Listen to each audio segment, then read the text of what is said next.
Stanford University.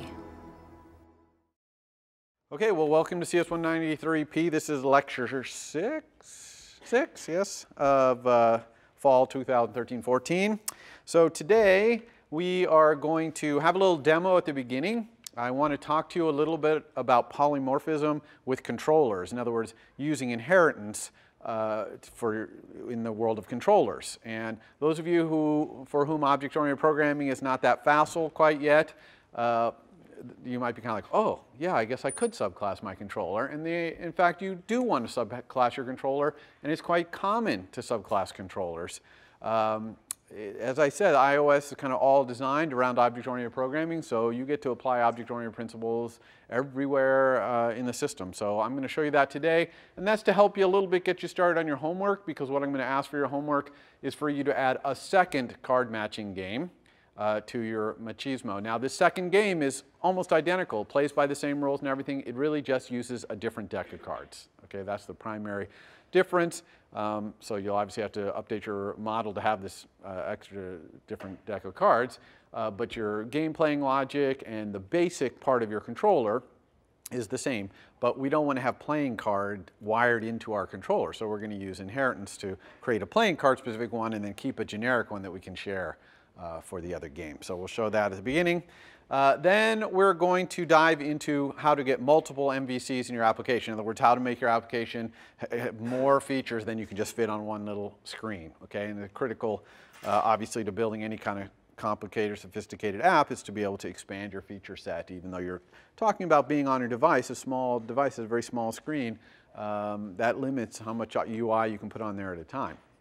And then I'm going to do a demo towards the end, where I'm just going to basically show you. I tell you I always talk about what we're going to do, then I demonstrate what we're going to do, and then you do it for your homework. And that's exactly going to be true today. So I'll do a demo with attributor that we worked on Monday. We'll enhance it to have multiple MVCs. Okay, so let's do that demo first. So we're going to take the machismo as of at the end of lecture 3. So this is prior to all your homework. And if you remember then, the storyboard looks like this. We just have 12 cards and a score. Really, really simple. And we have this card game view controller, right? This is the card game view controller, also quite simple. You remember that from last week.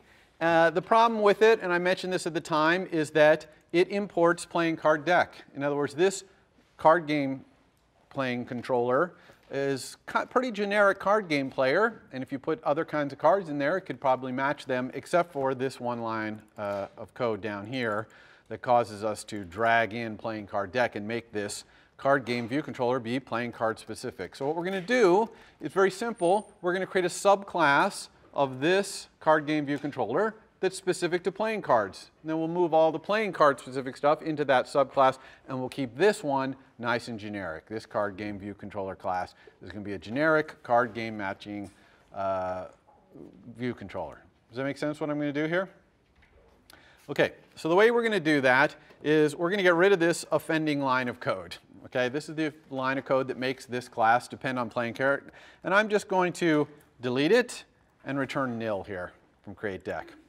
Okay, well, that's done it. Okay, we have a generic card because now I can get rid of that and it's all generic. But obviously this is going to be a problem because now there's no deck, right? This is going to return nil. This is going to return nil right here. This is actually going to return nil as well because it's not going to be able to draw any cards. So this is a problem. So by doing this, by putting this nil right here, we've essentially made this class, card game view controller, abstract. Okay, so hopefully all of you know enough object-oriented programming to know the term abstract. Abstract means that this class cannot be instantiated and used. It's only useful as a superclass for other classes that are concrete, what we call concrete. Okay, so we need to make a concrete subclass of this if we want to do anything with it. And I personally, in Objective-C, there's no abstract keyword that you can use to specify that this is an abstract class. You just have to document it in your header file that this class is abstract. You can't instantiate it. And I also like to document, even on my implementation, any methods that basically are abstract, any method that is required that you override this method, and also any abstract methods, you've got to make them public, okay? Because otherwise the concrete subclasses won't be able to know that they're supposed to implement them, okay? They could still override them if someone sneakily told them about it, but we don't want any sneaking around here. We want createDeck to be public. So I'm going to copy createDeck and put it in our public interface. I'm going to leave that thing there that says it's abstract, okay? I'm also going to put a class comment here that says abstract class must implement methods as described below, or something like that, so that when people come to this class, they know, oh, this class is abstract, and I go down here. And then a lot of times I'll put right here maybe the word protected, or for subclasses, something like that, to kind of make it clear the difference between methods that are just for subclassers, that they're going to override or something like that, versus public methods, which would probably go up here, which someone using this card game controller would call. Okay, so of course we have an error here because deck, so we have to import deck, but that's a lot better than importing playing card deck, because we are not now tied to any kind of deck. Any deck of cards will do. Okay, does that make sense? So now that we have this abstract class that has this method that has to be implemented, let's make that concrete subclass of this that implements createDeck. Okay, and we just do that in the same way we create any new class, right? File menu, new file. And then we're going to say we want an Objective-C class. We can specify the superclass here is going to be card game view controller. And I'm going to call this class playing card game view controller. Okay, because that's what it's going to do. It's going to be a card game view controller, but it's going to add the concrete thing that it is going to play with playing cards. So I'll hit next. I'm going to put it in the same place as my other view controller. Here it is. You can see a couple of view controller lifecycle stubs in here. I don't need those. This is actually the designated initializer. I'm not sure why it throws that in there, because nowadays we pull these things out of storyboards. We would use awake from nib, or even better, view did load. Okay, so we don't want that either.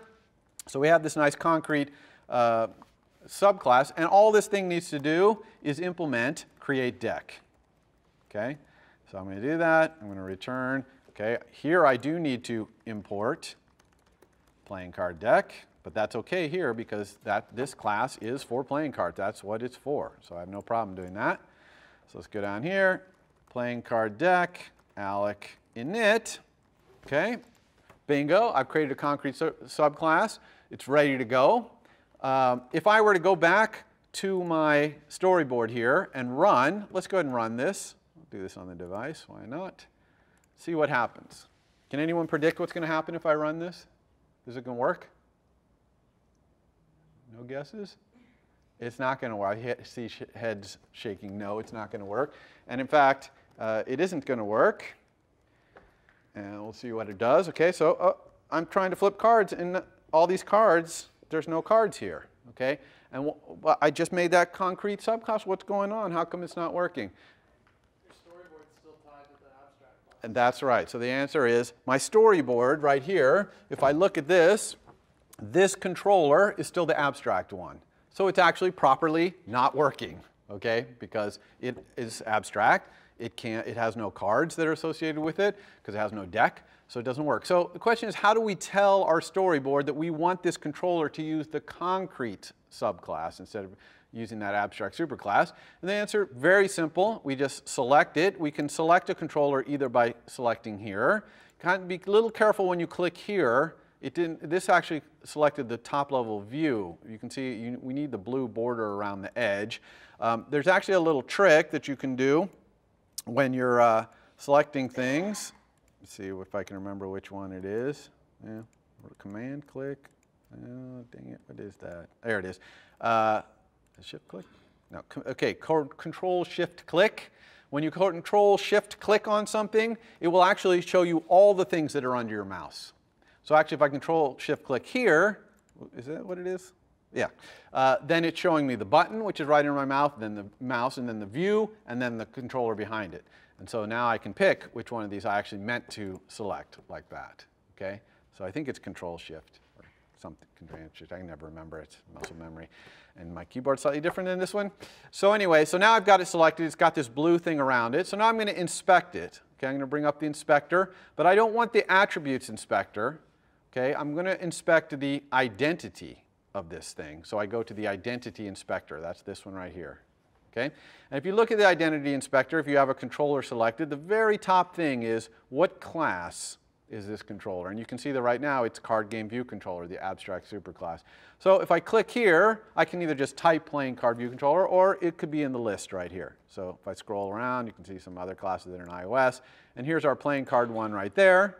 If I select that one, and now when we run, it'll be using that concrete subclass, which will be dealing out playing cards in our game.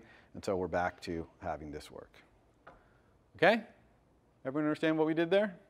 Now you'll have to do this, setting the class of controllers. And this is especially common to have to do when you have multiple view controllers, because you'll drag out a new view controller. You'll need to say what class it is. Okay? Otherwise you won't be able to hook up your outlets and actions to your subclass of UI view controller. All right? So that'll get you started on that. And again, you're going to have another game. Both of them are going to, your app is going to be able to play either game. All right. That's it. That's all I wanted to show there. So let's go back and start talking about multiple MVCs now. Why do we want multiple MVCs? Obviously, so we can add more. Oh, sorry, question. Oh, just really quickly. So yeah. if you say bind a method to something in the storyboard, and you bind it in the abstract class, and then you override it, does it automatically inherit the same listener status? Yeah, so that's a good question. The question is, what if I have an outlet or an action that I've connected up to some outlet or action that's in an abstract superclass? And then I set the class to be a concrete subclass. Will all my outlets and actions still work? Yes, in fact, they will still work. They'll work great. And in fact, if you have the code for the abstract superclass, like we do here, you can actually have your storyboard up, and in the assistant editor, open up the abstract superclass, and you can wire up outlets and actions, okay, even private ones. So something doesn't have to be private in the abstract superclass, the outlets and actions, to wire it up, okay? Now, if you have the right side of your assistant editor set on automatic, you'll have to switch it to manual to go and pick the abstract superclass, because automatic's going to want to show you the concrete one. But like in our example here, we can't wire those cards up to playing card view controller because it doesn't have that outlet for card buttons. That's in its abstract superclass, right? So we just open up the abstract superclass and we can wire it up. In other words, Xcode is smart about knowing the inheritance hierarchy to let you wire up to abstract superclasses or even concrete superclasses, and even if they're private. So outlet and action connecting is kind of considered a private thing. Right? It's kind of a private thing. You don't have to make all those public to be able to connect those. But calling methods is something that's public. Okay? If you want to call a method in a superclass, that needs to be made public because there's no protected. Okay? Good question. All right, so multiple MVCs. Why we want multiple MVCs? Obviously, we can put more stuff in our app. How do we do it? It's very simple, actually. You just go